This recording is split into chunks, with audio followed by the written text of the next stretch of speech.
What's going on, you guys? My name is Russell and you're watching The Bible Man. If you're new to this channel and like the content I make here, please hit the like button, hit the subscribe button, and turn on all notifications for any future updates here on my channel. And if you feel like supporting me in any way, shape, or form, you're welcome to go ahead and do so. Links are in the description box below.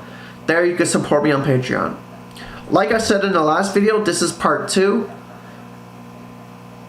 of, give me just a second, 5 biblical things women do who all guys want. Passage of Ruth. So the two of them went on their way to Bethlehem, and they came to a Bethlehem whose town was stirred because of them. And the woman said, "It is Naomi." She said to them, "Do not call me Naomi. Call me Mara, for the Almighty has dealt very bitter with me. I went away full, and the Lord has brought me empty. Why call me Naomi? The Lord has testified against me, and now the Almighty has brought me calamity upon me. Let God transform you through the pain you go through." Pain will always change you. It can change you into a worse version of yourself, or it can change you into a better version of yourself, but it will change you. If you follow God through the pain, He will use the pain to transform you more and more into His image. While this passage is talking about Naomi, it is clear that Ruth has gone through immense pain too.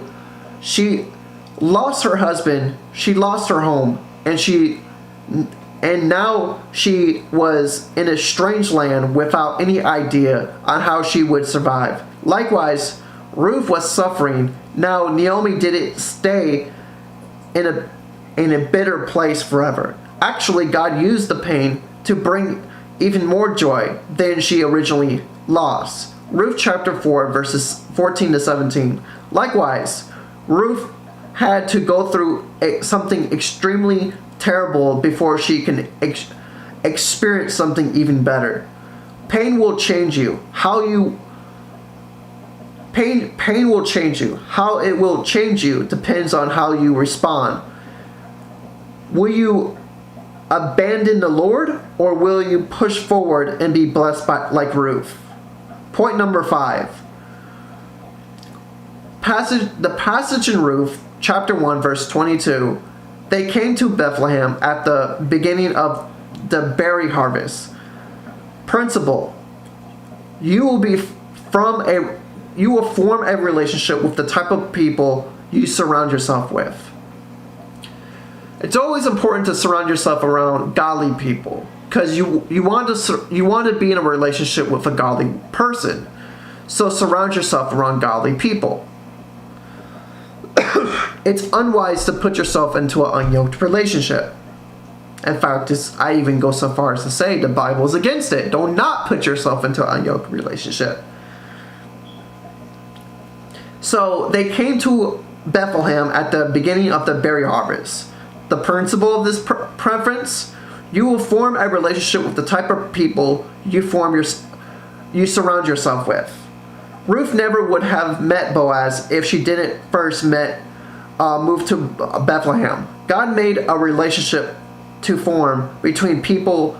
They spend time together. It was impossible to spend time with someone and not form a relationship with them. The principle can be used for a good and evil in your life.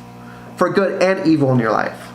If you spend time around men who love sexual sin, breadcrumbs will show in their life. And who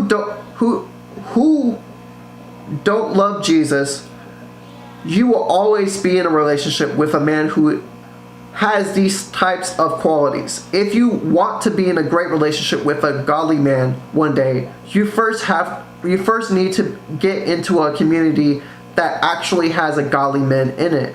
That actually has godly men in it.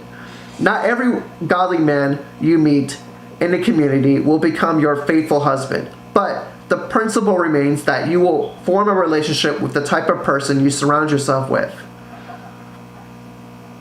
Ruth only met Boaz once she moved to Bethlehem. If you want to meet your Boaz, pray about it. Where God works things out, He will make a way, He will make a path, and He will make a choice. Through God's sovereignty, He brings people together. Pray about it, and God may be leading you to build a godly, committed relationship.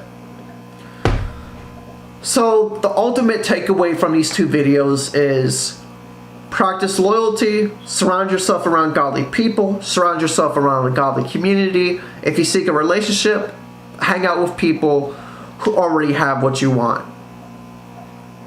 Practice loyalty. Remove certain mindsets out your life. If you think being independent and self-sufficient is going to help you get married, if you think abortion's alright, bear in mind none of that stuff's going to help you at all. Learn to be more loyal, learn to be more empathetic, learn to be more kind and more respectful to other people's situations. My name is Russell, and you're watching The Bible Man.